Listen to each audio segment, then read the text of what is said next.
L'emergenza la tocchiamo ogni giorno perché diciamo, il mio reparto, che è quello che dirigo già da alcuni anni, sta subendo la pressione sociale, io direi, perché è tutta la società che in questo momento è in grande affanno. Gli adolescenti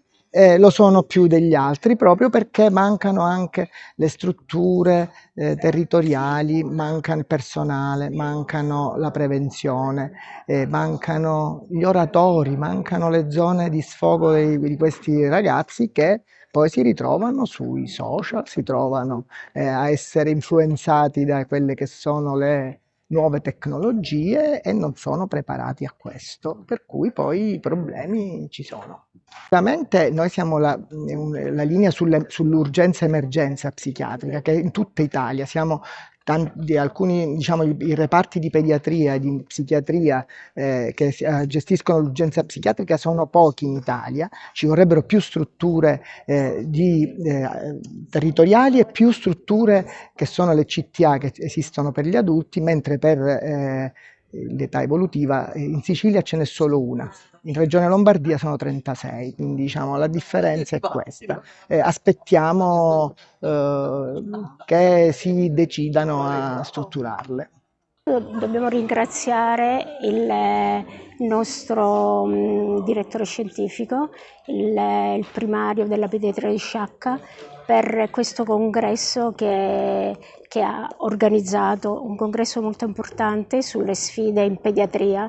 Io farò da moderatrice a una sfida importante, la sfida delle complessità, parlando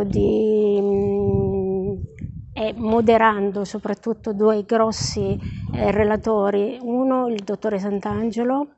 e l'altro il professor Enrico, su delle sfide che dobbiamo combattere tutti i giorni noi pediatri nei nostri ambulatori. Intanto l'adolescente di oggi è un adolescente diverso da qualche anno fa, un adolescente che non ama parlare, chiuso in se stesso, è un adolescente che ha bisogno di aiuto ma che non chiede aiuto, quindi dobbiamo parlare con lui, cercare i campanellini di allarme, quali sono quelli da prendere in considerazione ancora prima che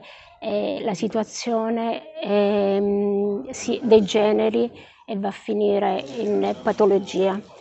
E poi l'altro argomento di cui parlerà il professor Enrico è le sfide dell'intelligenza artificiale per noi pediatri. Dobbiamo stare molto attenti perché non tutto si risolve con l'intelligenza artificiale, dobbiamo stare molto attenti ai rischi quali sono e se noi perdiamo l'umanità che ci può essere con il nostro bambino, con i genitori, tramite l'intelligenza artificiale. La giornata di oggi è una giornata che ha unito pediatria ospedaliera e pediatria del territorio per condividere argomenti di grande interesse che vanno dalla gestione dell'urgenza o dell'emergenza alle sfide ad ampio respiro come le crisi degli adolescenti o l'introduzione dell'intelligenza artificiale. Il pediatra non si può fermare mai, deve continuare a crescere, se possibile con 1 centimetro in più di velocità rispetto agli strumenti che diventano disponibili, perché questi strumenti non ci devono usare. Siamo noi che dobbiamo usare gli strumenti per offrire ai nostri bambini uno standard di diagnosi e cura e un livello di ricerca sempre più avanzato.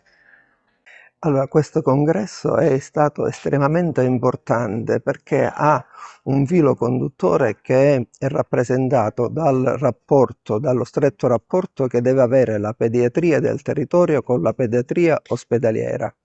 È importante perché noi pediatri di base intercettiamo quelli che possono essere segnali di urgenza e li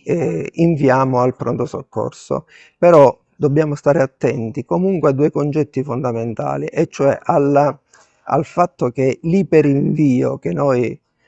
operiamo potrebbe determinare un problema a livello un intasamento a livello ospedaliero, quindi dobbiamo gestire bene il rapporto tra iperinvio e sottovalutazione dei sintomi. e le urgenze che noi vediamo sono delle urgenze tipiche che possiamo intercettare nel nostro ambulatorio,